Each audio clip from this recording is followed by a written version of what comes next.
Hello, and welcome to another episode of Mad Scientist Brewing Beer Education Series. Today's episode is going to take a look at some common off flavors that can be found in beer.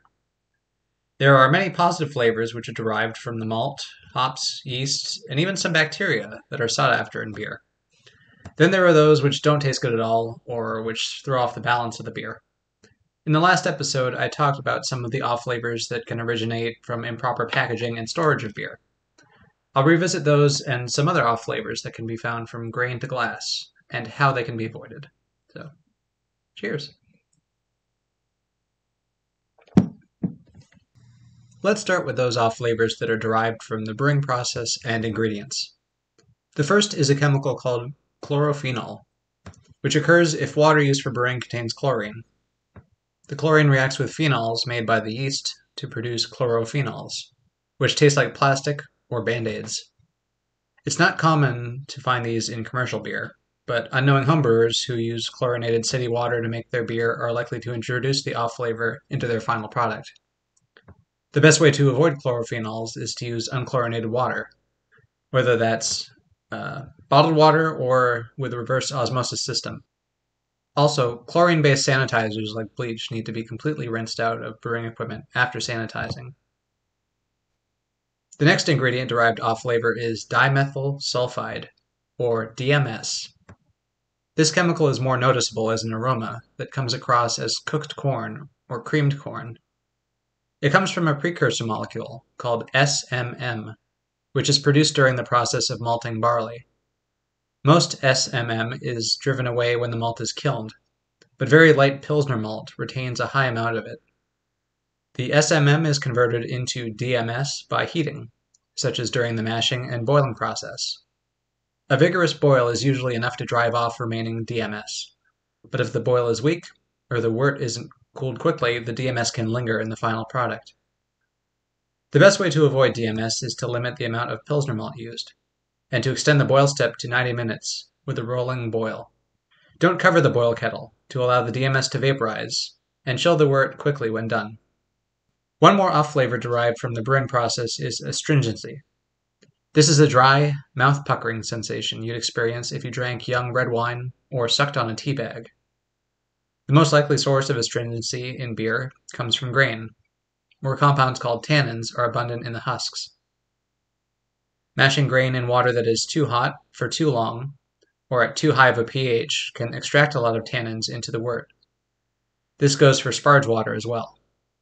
Keeping temperatures below 175 degrees Fahrenheit or 76 degrees Celsius and below a pH of 5.8 will prevent astringency creeping up in the final product. Next, let's look at some off flavors which can come from fermentation. The first two are related to fermentation, which is either unhealthy or interrupted before being completed. Acetaldehyde is a naturally occurring organic compound with a flavor reminiscent of green apples.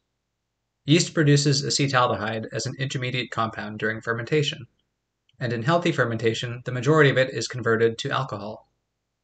If the fermentation is lagging due to unhappy yeast, or if the beer is racked off the yeast before fermentation is complete, the acetaldehyde stays behind. To avoid this, yeast needs to be pitched at sufficient quantities with enough oxygen to encourage healthy fermentation, and the beer should be allowed to sit on the yeast until fermentation is complete. Another fermentation-derived off flavor is diacetyl, which comes across as a fake butter or movie popcorn smell that also causes a slick feeling on the tongue when drank. Diacetyl is produced by all yeast strains and all kinds of fermentations, but gets cleaned up when the fermentation is done. Taking the beer off the yeast too soon leaves the diacetyl behind. Raising the temperature of the beer at the end of fermentation, a process called diacetyl rest, is common practice in lager brewing because the beer is kept so cold and fermentation so slow, the diacetyl can linger behind. Giving the yeast enough time to work and a bit of a temperature boost will ensure that diacetyl is taken care of. In some British styles, a little diacetyl is welcome and helps complement other fruity esters, but for German lagers and most other styles, the diacetyl should be undetectable. One other yeast-derived off flavor comes across as solvent-like, similar to paint thinner or nail polish remover. When beer is fermented too hot, the yeast goes into overdrive, creating these unwanted flavor compounds along with alcohol. Temperature control during fermentation is the key to minimizing these compounds, fermenting at the lower end of the yeast's optimal temperature range, or slowly ramping up over time. Some yeast strains are more tolerant of high temperatures and can produce interesting flavor compounds without coming off as solvent-like, particularly some saison yeasts. Now for some off flavors which come from packaging and storing beer, which I talked about briefly last episode. The first is oxidation, which is unavoidable with age, but can occur more quickly if beer is stored improperly. It occurs when beer is in contact with oxygen and causes it to go stale, progressing from honey or toffee-like flavors, along with a decrease in bitterness, to waxy or lipstick-like, and finally into papery and wet cardboard taste. Some oxidative flavor can be pleasant, like with the sherry-like character that can develop when aging dark, high ABV beers. But oxidation almost always causes a negative impact in beer flavor.